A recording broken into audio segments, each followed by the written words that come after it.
को खुली चैलेंज देता हूँ। जो राहुल गांधी के जो चमचे बोलते रहते हैं ना कि बहुत एजुकेटेड हैं, पूरे देश के आपका माध्यम पूरे देश के उनके चमचों को करता हूँ। आप जिस सब्जेक्ट में बोलो, जो सा सब्जेक्ट आपके स्ट्रांग हो उस सब्जेक्ट में बोलो कि हाँ आपका राहुल गांधी इस सब्जेक्ट में बोल सकते हैं, उस सब्जेक्ट में मैं उनसे बात करना चाहता हूँ। हमें उम्मीद है कि एक बार बिहार में बीजेपी को शासन लाना चाहिए, क्योंकि बीजेपी जब शासन में आएगी ना तब बिल्कुल काम करेगी। नमस्कार सर। नमस्कार। आपका नाम क्या है सर? अनुज कुमार सिंह। अनुज सर, आप कहाँ से बिलोंग करते हैं? मैं छपरा बिहार करने वाला हूँ। बिहार से। अच्छा सर, बिहार की क्या कंडीशन है पहले तो ये बताइए। एक्चुअली मैं तो बिहार पिछले 10 वर्षों से छोड़ दिया हूँ। बिहार पिछले 10 वर्ष जाना आना नहीं होता है आपको? कभी नहीं गया। 2013 से बिहार छोड़ चुका हूँ। बट आप कहीं ना कहीं बिहार से बिलोंग करते हो तो एक अटैचमेंट रहता है ना कि मैं बिहार का हूँ, तो वहाँ पे प्रोग्रेस होना चाहिए या क्या कमियाँ हैं, क्या कुछ ऐसा लगता है आपको? बिल्कुल, बिहार में कमियां ही कमियां हैं, और कमियां गिनाने लगे तो पूरा दिन खत्म हो जाए। तो अगर सरकार, जो अभी सरकार है वहाँ पे, अगर वो बदलती है तो किसको आना चाहिए बिहार में? हमने 15 साल आरजेडी को दी है सत्ता, 15 साल नीतीश बाबू रहे। हमें उम्मीद है कि एक बार बिहार में बीजेपी को शासन लाना चाहिए, क्योंकि बीजेपी जब शासन में आएगी ना तब बिल्कुल काम करेगी। क्योंकि पता है क्या है कि किसी भी पार्टी को फंड की ज़रूरत होती है। फंड कहाँ से आती है? कॉर्पोरेट जो होते हैं वो देते हैं, बड़े बड़े उद्योगपति फंड करते हैं। लेकिन बिहार में जब भी आप एक चीज़ एनालाइज करते होंगे, जब भी बिहार में आरजेडी जो क्षेत्रीय पार्टी की सत्ता आती है, आरजेडी हो चाहे जेडीयू, तो जब इनकी सत्ता आती है तो वहाँ पे क्राइम बढ़ जाती है। क्योंकि पता है बिहार में फंडिंग करने के लिए कॉर्पोरेट तो है नहीं, तो कौन इनको फंडिंग करने के लिए कौन करता है? वहाँ के माफिया करते हैं, भू माफिया, खनन माफिया।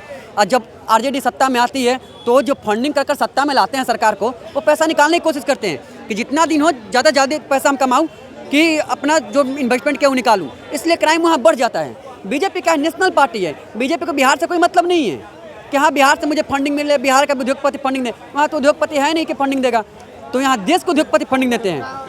भारत के सबसे बड़ी फंडिंग किसी के पास है तो बीजेपी के पास है। तो वहाँ पे जैसे बीजेपी आएगी, बीजेपी के पास एक विजन होगा और वहाँ पे जो जितने क्राइम है ऑटोमेटिक क्राइम खत्म हो जाएंगे। क्योंकि ये जो खनन माफिया है सब चढ़ के बोलते हैं ना आरजेडी के सत्ता में, इनसे हमें फंडिंग तो चाहिए नहीं बीजेपी को, तो क्राइम करने देंगे नहीं। अब फिर जब एक बार क्राइम खत्म होगा ना, फिर ग्रो कैसे हो जाए? आप यूपी में एग्जाम्पल दे सकते हैं कि यूपी में किस प्रकार से पिछले 6 सालों से किस प्रकार से ग्रो कर रहा है यूपी। क्या सम्मान यूपी ने पाया, वही सम्मान जब तक बीजेपी नहीं आएगी सत्ता में, वो सम्मान बिहार को नहीं पा सकते। अच्छा सर, ये मुझे बताइए कि 2024 आने वाला है, चुनाव होगा फिर से, आपको क्या लगता है बीजेपी ही आएगी या कुछ बदलाव इस बार देखने को मिल सकता है? नहीं, बिल्कुल बदलाव नहीं, बीजेपी ही बिल्कुल क्लीन स्वीप दिख रहा है आपको। हाँ, ये आपस में 2-4 लोग लड़ रहे हैं, ये कर रहे हैं, लेकिन क्लीन स्वीप है। बीजेपी आ रही है एकदम। अब ये नहीं पता कितना सीट से आ रही है, लेकिन बीजेपी पूर्ण बहुमत के साथ सत्ता में आ रही है। सर मुझे ये बताइए, लोग कहते हैं कि जैसे बीजेपी, सब लोग बीजेपी मोदी करते हैं, लेकिन कोई महंगाई और बेरोजगारी पे बात नहीं करता है। आपको क्या लगता है, जैसे महंगाई बेरोजगारी को लेकर के आपकी क्या राय है सर? हमारे देश में जो है महंगाई है कहाँ? एक हेल्दी इकोनॉमी के लिए अभी 6.8% महंगाई है, और एक हेल्दी इकोनॉमी के लिए इतना महंगाई होना जरूरी है। तभी जाकर आपकी इतने बड़ी पॉपुलेशन है, इतने बड़ी कंट्री है, तभी जा कोई भी बिजनेसमैन इन्वेस्ट कर सकता है। तो ये महंगाई कोई बहुत बड़ी चीज़ नहीं है। 6.8% कौन सी बड़ी बात हो गई? ये जब 10 के ऊपर जाती है ना, 8, 9, 10 जब हो जाती है, तब बोलता है कि इसको महंगाई बोलते हैं। लेकिन इतना महंगा नहीं, बस हवा बनाया जाता है, नेरेटिव बनाया जा रहा है कि महंगाई है, बेरोजगारी है। 3.2% बेरोजगारी है। यहाँ पे कोई भी नहीं, ऐसा नहीं होगा जो काम नहीं करा। सब काम कर, लेकिन झूठ बोल लेंगे, सब झूठ बोलेंगे कि मैं बेरोजगारी है। कोई बेरोजगारी नहीं है। जिसको काम करना है, काम उसके लिए काम बहुत बड़े पड़े हैं। नहीं, एक चीज़ और होता है कि मान लीजिए ठीक है लोग काम कर रहे हैं, लेकिन उनको सैलरी इतनी कम मिल रही है, जैसे किसी को 8, किसी को 10, किसी को 12, तो उनके हिसाब से वो अपना परिवार ठीक से नहीं संभाल पा रहे हैं। मैडम, मैं 2014 में जब मैं दिल्ली आया था ना, तो दिल्ली में लिखा बैनर सटा मारा था कि 300 रुपये में होटल में जॉब मिलते थे, 300, 400, 500। आज वही जो 300 लिखे मिलते थे मुझे बैनर पे और पोस्टर पे, आज वहाँ 500 लिखे मिलते हैं। तो 2014 में 300 रुपये थी, आज 500 रुपये हो गए वही चीज़ का। तो ऐसा नहीं है कि इनकम लोग का नहीं बढ़ा है। पहले 9,000, आज 15,000 कमा रहे हैं लोग।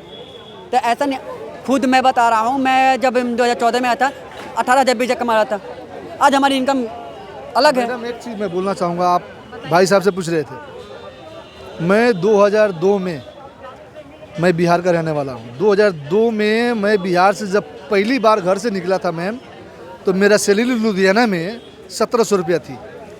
आज की डेट में मैं 30 से 35 हज़ार रुपये महीने का कमाता हूँ। मैं महंगाई क्या है? उस टाइम में मोबाइल नहीं थी हर एक आदमी को जेब में। आज एंड्रॉइड मोबाइल, आईफोन, 1-1 लाख का मोबाइल लोग जेब में, आपके पास भी होगा शायद, आपके पास भी आईफोन होगा मैम। और महंगाई कहने वाला लोग दुनिया देखे कि संसार कहाँ से कहाँ, ये समाज कहाँ से कहाँ पहुँच रहा है, कहाँ से कहाँ चला गया। इसको महंगाई नहीं बोला जाता है मैडम, इसको महंगाई लेकर के आप नहीं चलिए, ये कोई महंगाई नहीं है, ठीक है। जैसा समय बदलाव होता है वैसा हर। बेरोजगारी पे सर आपकी क्या राय है? कहाँ बेरोजगारी है मैडम? ये लोग बोलते हैं कि 8वां क्लास और 10 क्लास पढ़ करके आएंगे और बोलेंगे हमको डीएम बना दीजिए जिला का। 8 क्लास 10 क्लास पढ़ करके आएंगे और उनको बोल दिया जाएगा कि हमको डीएम बना दे, तो कहाँ से संभव है? क्या संभव है? हो पाएगा? फिर सब फर्जी बहुत ऐसा आदमी है, जितने भी वो आज लोग अपना सर्टिफिकेट लेकर के आता है, अपना डिग्री लेकर के आता है, उनको परीक्षा करा करके कोई सरकारी सर्विस देना चाहिए। बिहार में देखिए नीतीश कुमार ने क्या किया है। बिहार में नीतीश कुमार 8वां क्लास 9वां क्लास को शिक्षा मित्र में बहाली कर दिया। क्या बिहार की जनता पढ़ेगी? बिहार की जनता अगर माइंड का पहले से तेज नहीं होता मैम, तो आज बिहार में आईपीएस इतना नहीं निकलता। बिहार का लोग के पास में दिमाग ज़्यादा है, इसीलिए इतना आईपीएस अधिकारी बनते हैं। अच्छा, एक शिकायत और भी है यूथ की कि अब जैसे पहले गवर्नमेंट जॉब्स बहुत निकलती थी, अब गवर्नमेंट जॉब बहुत कम निकल रही हैं, तो ऐसा क्यों? मतलब ये क्या हो रहा है कि कम निकल रही है? मैडम पता है क्या है, किसी भी जनसंख्या का ना 2% ही गवर्नमेंट जॉब होता है। 2% से जो भी राष्ट्र 2% से ज़्यादा अगर गवर्नमेंट जॉब दे रहा है ना, वो राष्ट्र खत्म हो जाएगी। 2%। और जब हमारा देश आज़ाद हुआ था उसी समय सारे सीटें भर चुकी थी, 2% दे दिया गया था। अब क्या है कि अब वो ख़त्म हो, वो जैसा है उतना ही फील करेंगे ना कि जॉब का मतलब, रोजगार का मतलब क्या सरकारी जॉब ही होती है, अपना बिजनेस नहीं होती है। अपना बिजनेस करिए, लेकिन नहीं, रोजगार का मतलब सरकारी नौकरी होती है। सरकारी नौकरी भी मिल रही है। 51 एयर होस्टेज का, एयरफोर्स में 51 का बहाली निकला हुआ है, वहाँ पे IIT मांग रहा है, तो जाओ भरो, पढ़ोगे तो मिलेंगे। जिस प्रकार से आपके एजुकेशन होगा उस प्रकार से आज नौकरी रखे हुए हैं। आपके एजुकेशन डिवाइड करता है कि आपको किस प्रकार की नौकरी चाहिए। सर ये मुझे पहले ये बताइए कि लोग इतना ज़्यादा सरकारी नौकरी की ओर भागता क्यों है? सरकारी नौकरी के लिए 2 ही जगह का भागते हैं। पहला अपना है बिहार, अब पूर्वांचल यूपी में, हाँ, पूर्वांचल और बिहार। इसके अलावा नहीं, गुजरात में आप जाकर देखोगे, महाराष्ट्र में जाकर देखोगे, सरकारी नौकरी पकड़ कर बाहर वाले जाकर वहाँ पर नौकरी करते हैं, सरकारी नौकरी। आज हमारी उम्र 28 साल है, आज हम भी घर से पैसा लेकर पढ़ाई करते हैं, लेकिन 28 साल की उम्र के गुजराती के लड़के के पास जाएंगे ना, तो 10 लोग अपने अंडर में काम कराता होगा। उसके पास BMW मर्सिडीज होगा और करोड़ों रुपये उसके अकाउंट में होगा। तो वहाँ की कल्चर ही ऐसी है कि पढ़ना है तो पढ़, नहीं तो बिजनेस कर। हमारा कल्चर ही है, ये कल्चर एक सदियों से आती है बनकर। अभी बिजनेस की बात मैं बताऊं, जब लोग बोलते हैं बिजनेस कर, तो ऐसा भी होता है कि सबके पास तो पैसा है नहीं, तो बिजनेस शुरू कैसे करेंगे वो? मोदी जी ने इतना तो अपॉर्चुनिटी दिए हैं, मुद्रा योजना लाए हैं। जाइए इस योजना के माध्यम से लोन लीजिए और लोन लेकर बिजनेस स्टार्ट कीजिए। तो ये होता है कि लोन लेने के लिए भी तो कुछ होना चाहिए, कोई प्रॉपर्टी कुछ तो होना चाहिए। कोई कोलेटरल फ्री है, आपकी एज है, आपके कोलेटरल फ्री ये लोन है। इसमें नहीं है कि आप प्रॉपर्टी का दिखाइए, ये बस आप जाइए एप्लीकेशन दीजिए, ना मिले तो फिर आप कंप्लेंट कीजिए, उस पर सारे सुविधाएँ दी जा रही है। अब आकर आपको घर पे तो नहीं ना मोदी जी दे देंगे, उठाकर तुम सो रहे हो, उठाकर बोलें कि ये ले पैसा, और वो पैसा भी लेकर खा जाओगे। आपको करने वाला होना चाहिए। ये शासन व्यवस्था ऐसा है कि जिसके अंदर क्षमताएं होगी वो बहुत आगे बढ़ने वाला है, और जिसके पास क्षमताएं नहीं वो चुपचाप बस घर में सोए रहो। सर ये मुझे बताइए एक चीज़ कि लोग कहते हैं, जैसे कि आप भी सुने होंगे, कि राहुल जी बहुत ज़्यादा एजुकेटेड है, विदेश से पढ़ कर के आए हैं, उनके पास बड़ी बड़ी डिग्रियां हैं। उनके मुताबिक अभी जो हमारे मोदी जी हैं उनके पास नहीं है। तो अगर राहुल जी बनते प्रधानमंत्री तो यूथ के लिए, हमारे देश के लिए कुछ बेहतर करके दिखाएंगे। ये कहने वाली बात है, आपको ऐसा लगता है कुछ ऐसा हो पाएगा? मैम, मैं आपके माध्यम से राहुल गांधी को खुली चैलेंज देता हूँ। जो राहुल गांधी के जो चमचे बोलते रहते हैं ना कि बहुत एजुकेटेड हैं, पूरे देश के, आपका माध्यम पूरे देश के उनके चमचों को करता हूँ। आप जिस सब्जेक्ट में बोलो, जो सा सब्जेक्ट आपके स्ट्रांग हो उस सब्जेक्ट में बोलो कि हाँ आपके राहुल गांधी इस सब्जेक्ट में बोल सकते हैं, उस सब्जेक्ट में मैं उनसे बात करना चाहता हूँ, कर पाएंगे। और एक आंसर नहीं दे पाएंगे, वो एक आंसर नहीं दे पाएंगे। और राहुल गांधी जी ये इस क्वेश्चन का आंसर दे देना, मैं समझ जाऊँगा कि आपने बहुत पढ़ाई की है, भारतीय राष्ट्रीय कांग्रेस राजनीतिक पार्टी की गठन कब हुआ था? अगर आपने अपने अस्तित्व के बारे में बता दिए ना, मैं लिख कर देता हूँ कि आने वाले सारे उम्र आपके घर में हम गुलामी करेंगे। अपने अस्तित्व के बारे में नहीं बताएंगे। क्वेश्चन रिपीट सुन ले, भारतीय राष्ट्रीय कांग्रेस राजनीतिक पार्टी का गठन कब हुआ था?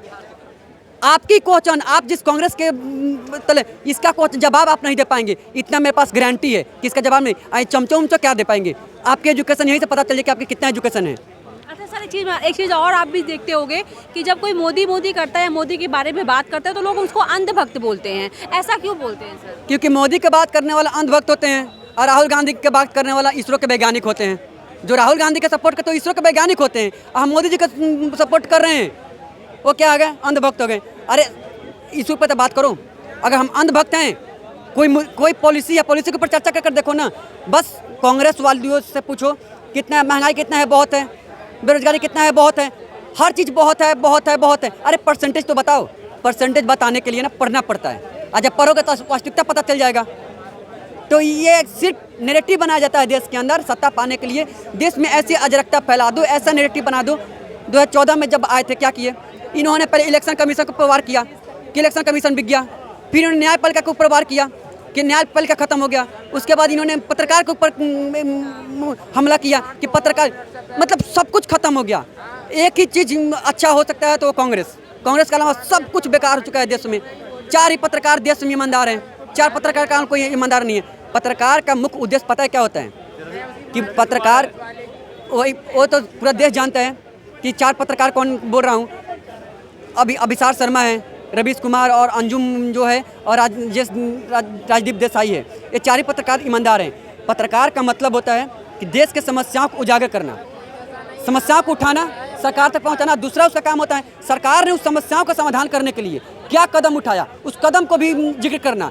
अगर वही मीडिया अगर सरकार के कदमों को उठाई हुई नीतियों का अगर जिक्र कर दे रहे हैं तो बोला कि ये तो बिकाऊ मीडिया हो गया, ये तो केवल देश में अराजकता फैला दो तो ये बहुत अच्छा मीडिया है। देश के जितना नीचा दिखा दो तो बहुत मीडिया है। लेकिन उस समस्या को निदान के लिए अगर कोई पत्रकार अगर ये बोल रहा है कि सरकार ने इस समस्या के निदान के लिए ये कदम उठाया है तो बोले ये तो बिकाऊ हुआ है। अरे तुम पत्रकार के नैतिकता के बारे में तो पढ़ लो, तुम्हें कि नैतिकता क्या होती है। पढ़ते हो नहीं, एक बार मुँह है कुछ भी बोलकर चले जाते हो। पब्लिक के साइड से इस टाइप के कमेंट्स वगैरह रिव्यूज़ में आते हैं कि मतलब आप लोग अंधभक्त हैं और जो भी मोदी का सपोर्ट करते हैं वो अंधभक्त हैं। और लेकिन मैंने चीज़ देखा है जो राहुल गांधी है कांग्रेस का सपोर्ट करता है उनके साइड से कोई कमेंट नहीं कि वो भी अंधभक्त है, कुछ भी ऐसा वर्ड नहीं यूज़ करते हैं। मैं बता रहा हूँ ना, वो जो है बोलते हैं कि जब आप बहुत समय तक बुराई के साथ जीने लगते हो तब बुराई में बुराई दिखना ही बंद हो जाता है। और ये मानव मस्तिष्क उस बुराई की आवश्यकता समझकर ये सोचने लगता है कि ये बुराई वास्तव में उसकी भलाई के लिए है। तो राहुल गांधी के सपोर्टर राहुल गांधी के साथ रहकर राहुल गांधी के अंदर बुराई में बुराई दिखना ही बंद हो गया है कि वो क्या है, उसी को अपने भलाई के लिए समझे कि यही हमारे लिए भलाई कर सकता है। अरे कैसे भलाई? कांग्रेस को एक करना होगा, कांग्रेस को उद्धार करना है, एक ही उद्देश्य है। आप अपनी पॉलिसी पे बात करो। अगर आप चाहते हो कि कांग्रेस सत्ता में आए तो आप मोदी जी बीजेपी गाली देना बंद करो। आप उनसे बेहतर, अब जनता के सामने उनसे बेहतर बताओ कि हम इकोनॉमी के क्षेत्र में इनसे बेहतर करना चाहते हैं, सुरक्षा के क्षेत्र में करना चाहते हैं, हर क्षेत्र में, सामाजिक क्षेत्र से हर एक जितने फील्ड है अपनी पॉलिसी लेकर आओ। गाली मत दो कि हमें गाली देंगे। अगर मोदी जी बोल रहे हैं कि 2024 से 29 तक हम 6 ट्रिलियन की इकोनॉमी बोल देंगे, आप बोलो कि हम 8 ट्रिलियन की इकोनॉमी बना देंगे।